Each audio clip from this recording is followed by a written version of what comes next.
Chloe, about that story I mentioned, I looked into it more, and this is seriously next level disturbing. It's not just a crazy story, it's the kind of thing that makes you question your faith in humanity. You have to listen to this again. Really listen. It happened in Korea back in 2002. There was this incredibly bright college student who dreamed of becoming a prosecutor for justice. She was loved by all her friends and was the apple of her parents' eye. Let's keep calling her Sumin, a pseudonym, of course. One morning, just like any other, she went out for a jog. And that was the last time anyone saw her. She just vanished. For over a week, her family frantically handed out flyers and prayed through the night.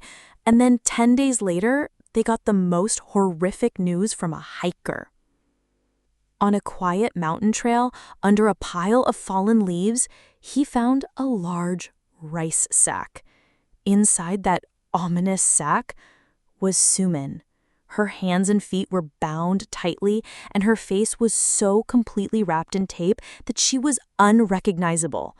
At first, they thought it was a terrible hate crime, but when the autopsy report came out, the case took a completely different turn. The cause of death was gunshot wounds, multiple shots to her head at point-blank range. This wasn't an act of passion or hatred. This was cold, calculated, and professional, done by someone who wanted to leave no trace. The police were totally stumped. Sumin had no enemies. As the investigation stalled, her father decided to take matters into his own hands. He closed down the small business he'd built his whole life, set up a cot in his office, and started retracing his daughter's entire life, her friends, her steps, everything. Then one sleepless dawn, a forgotten memory struck him like lightning. That man who showed up a few months ago, dressed in an expensive suit, bragging about being some multi-billionaire. Let's call him Mr. Kim. Another fake identity. At the time, he just dismissed him as a weird scammer, but that unsettling impression lingered in his mind. He tore his office apart and finally found the man's business card shoved in a corner. And that card changed everything. The police traced the number to a man with a different name, but when they showed the father a photo of this other man, it was him. It was the scammer, Mr. Kim. And the phone records confirmed it all.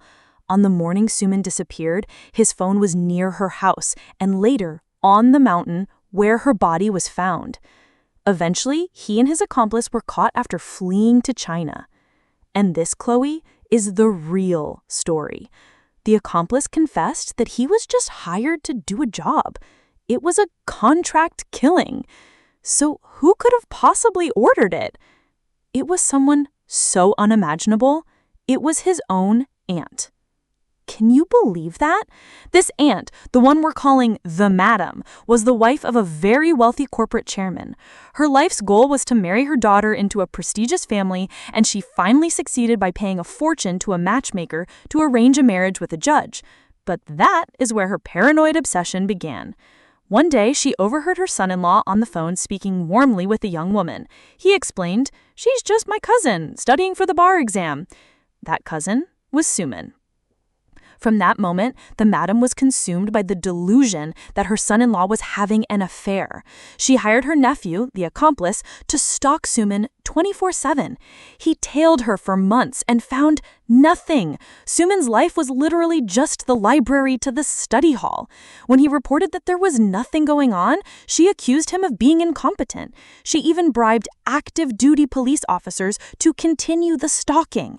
Finally, Sumin's family found out and got a restraining order against the madam. That was the final trigger. She quietly summoned her nephew and said, in a chillingly cold voice, "The stalking is useless now. My daughter can only be happy if that girl disappears from this world. Take care of it cleanly." So she and her accomplices all got life in prison. But what comfort is that to Sumin's family? Her father was so traumatized that he developed severe tinnitus, a terrible ringing in his ears. He couldn't sleep from the noise. He ended up moving to the mountains, and for 10 years, he spent his nights banging on a gwangwari. It's a small, loud, traditional Korean brass gong.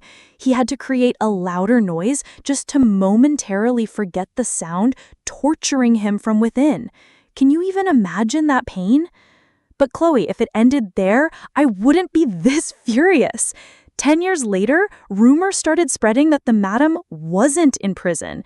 It turns out she had been granted a stay of execution for health reasons and was living in a VVIP suite of a luxury hospital. Breast cancer, Parkinson's, heart disease, her medical certificate listed over a dozen illnesses. But some investigative journalists sensed something was wrong, and when their undercover footage was aired, the entire country was flipped upside down. In the video, the madam was seen trolling in the garden and eating a delivery steak when she was alone, but the moment a doctor or nurse entered, she would start acting like a terminally ill patient, her hands trembling, unable to even speak. It was a perfect performance. She even got approved for a 3-day leave for folk medicine treatment. Is that a prison sentence or a hotel vacation? The most infuriating part is the system that enabled this scam. The university hospital doctor who issued the fake certificates later got a measly $5,000 fine, and the prosecutors who approved her release were found to be college alumni with the madam's lawyers. And believe that? They were all in on it, playing with the law with their money and connections. The public outcry from the broadcast finally forced her back to prison, but no one was truly held accountable. And Suman's brother, to this day, is still fighting alone to change this corrupt reality. Can you believe this is the world we live in?